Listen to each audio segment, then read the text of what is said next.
There it is. So if I were to do this right here, so I've got two separate people actually ask a question about number 4 from UT number 21, Kirchhoff's laws. And so you can see it definitely has this weird look to it. But if you look through there, we've got A and B is the is the entire circuit. You've got C and D in here to also help out. So it says R1 and R2 are the same. So that means that the resistance is the same. So I can see that A is a junction giving me two paths. So R1 and R2 are definitely in parallel with each other. What happens? Well, I want you to visualize C and D. What if I made that segment shorter and shorter and shorter until eventually C and D were the same point? If I did that, I'm going to get the same reaction in terms of how our resistors behave.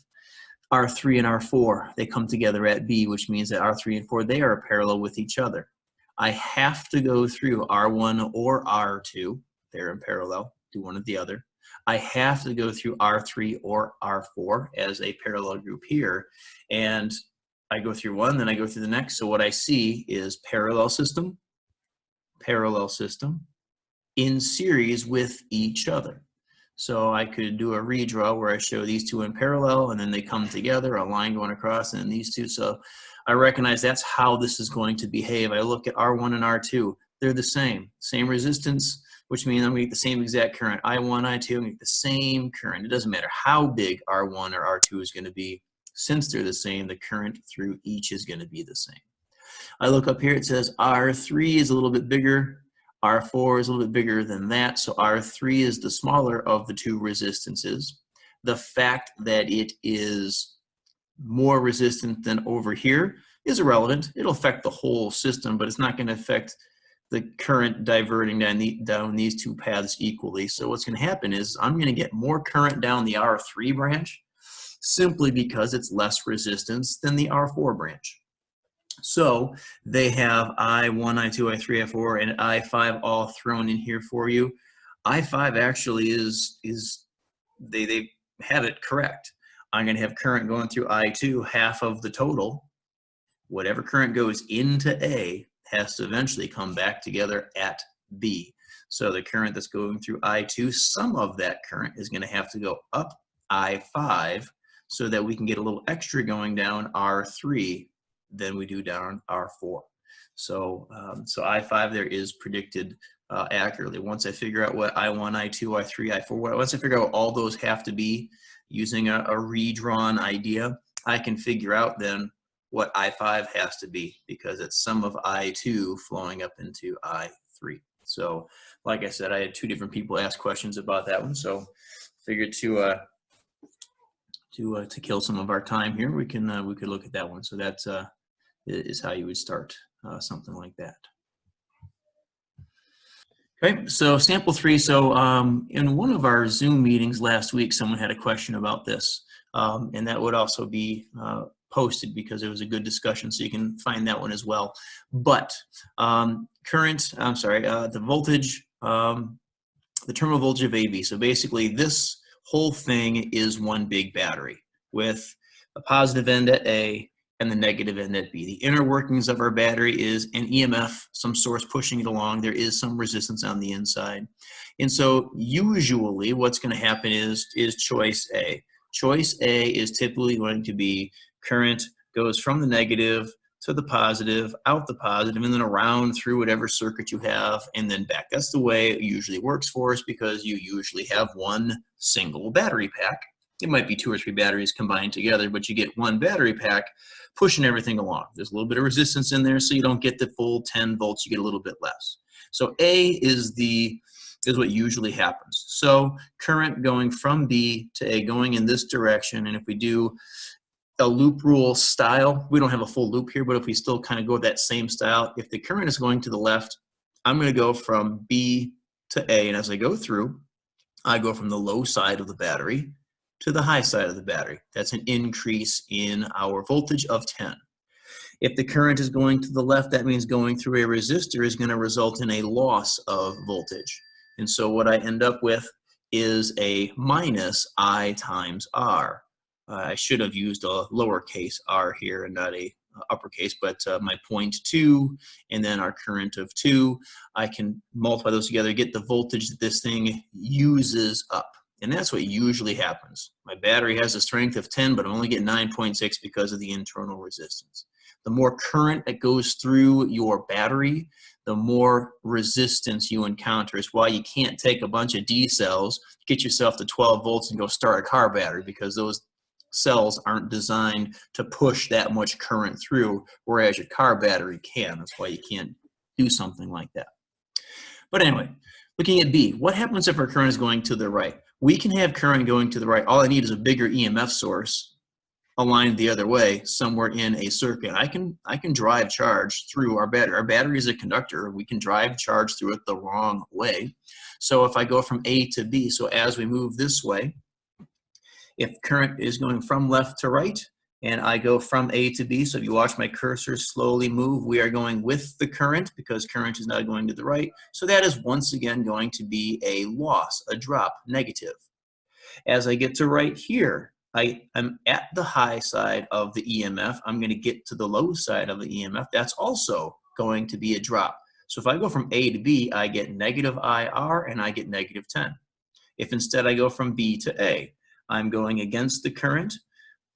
I go from the low side to the high side of the battery, that's plus 10. I'm going against the current through a resistor, which means that I'm going uphill. I'm going to a higher energy location. So that means I am gaining potential. So that would be a plus. So it's either two minuses or two pluses. We know mathematically speaking, you're going to get the same value. So that's why you get a higher amount. If you think about it, how could a battery that only has 10 volts, how can it produce 10.4? Because it's resisting the current. This thing, this battery, is trying to drive charges from the right-hand side to the left side. It's trying to drive charges this way. And if there is something overpowering it, forcing current going the other way, like I'm showing, that battery is acting just like a resistor. It is hindering the process. So this one hinders the process, this one hinders the process, they hinder the process altogether, and I end up with a combined voltage that's actually bigger than the EMF itself. And so that's how you can get, that's how you do get the different voltages. Remember, current direction isn't going to affect this EMF. You're at the high side on this side, you're on the low side over here. So no matter which way the current's going this direction is an increase in my voltage, going this way is a decrease in my voltage. What the current is going to do, it's going to affect which way this thing uses up voltage. Does it use up voltage as we go from A to B, or does it use up voltage because we're going from B back to A? Does that help with the explanation for sample question number 3? I don't think there's anything else down here. Okay, so there's review number 4, question number 6. Okay, so merry-go-round, so I'm assuming we're gonna be doing something circular, but who knows? Merry-go-round consists of a wooden platform, and so basically we have the dimensions of a big disc, because that's what a merry-go-round is. It's a big solid disc. 4 children running alongside, pushed tangentially along the platform circumference until, starting from rest, the merry-go-round reaches a steady speed of 1 revolution in a certain amount of time. So we can figure out what our frequency or rotational speed is going to be. If each child exerts a force of 28, how far does each child run? Okay, so if I have a sheet of paper here just to kind of write things along as I'm thinking out loud here, a picture never hurts. So what I have is I've got omega naught is 0. This thing starts off with no angular speed, nothing at all, because it says we start from rest. It says we reach a speed of 1 complete revolution in a certain amount of time, and so that's going to be revolutions per second. I'm going to want to turn that into radians per second because that's how all of our equations work. So that gives us omega final. So basically I've got original velocity and final velocity. I have the little disc there.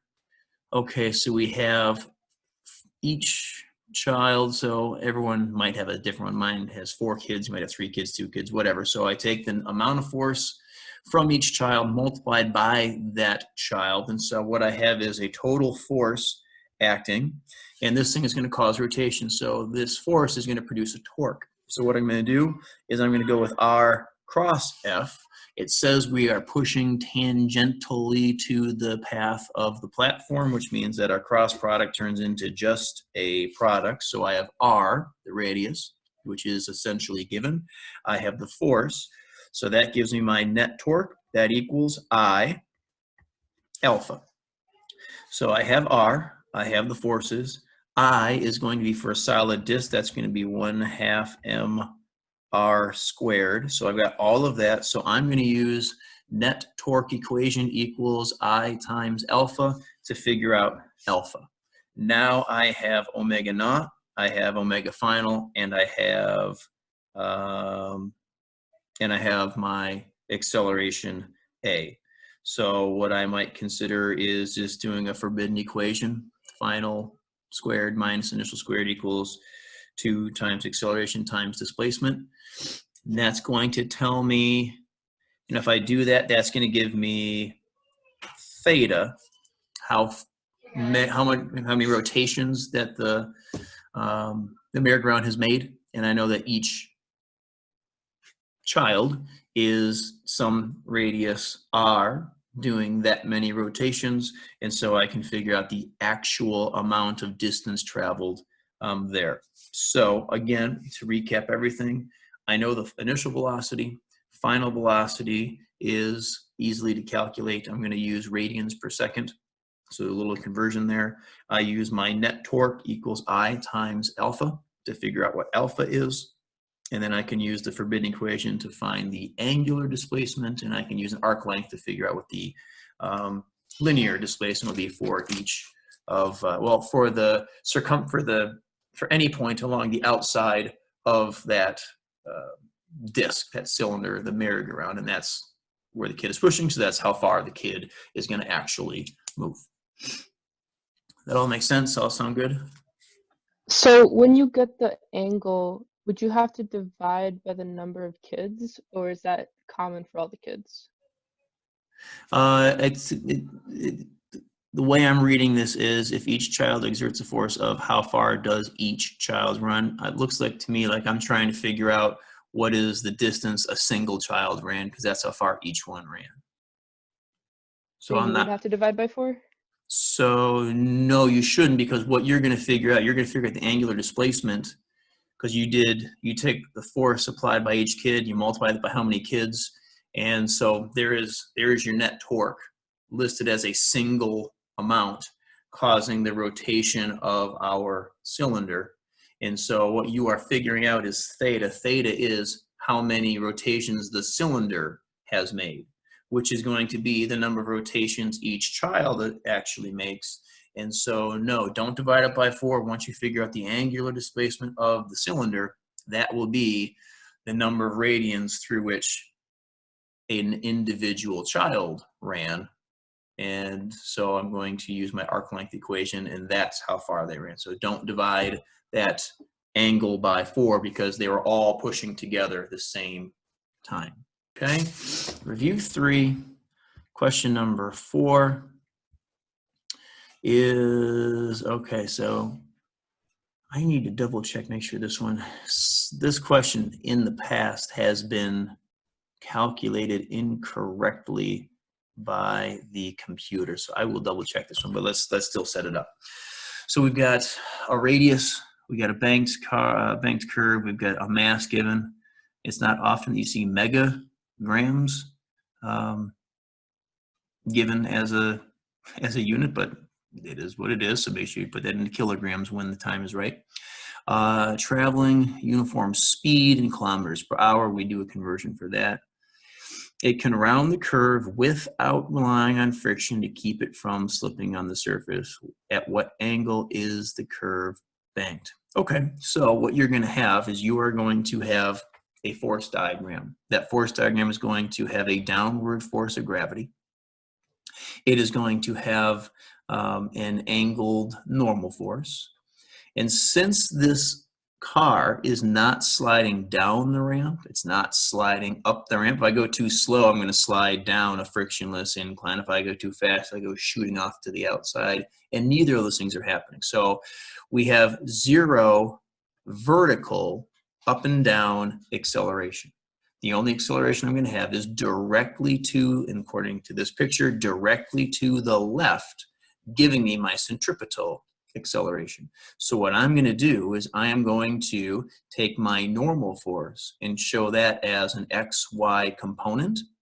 And once I've done that with the XY component, now I have vertical forces canceling, and the only side-to-side force I have is the remaining centripetal force causing the centripetal acceleration. And that's how I would go about doing that one.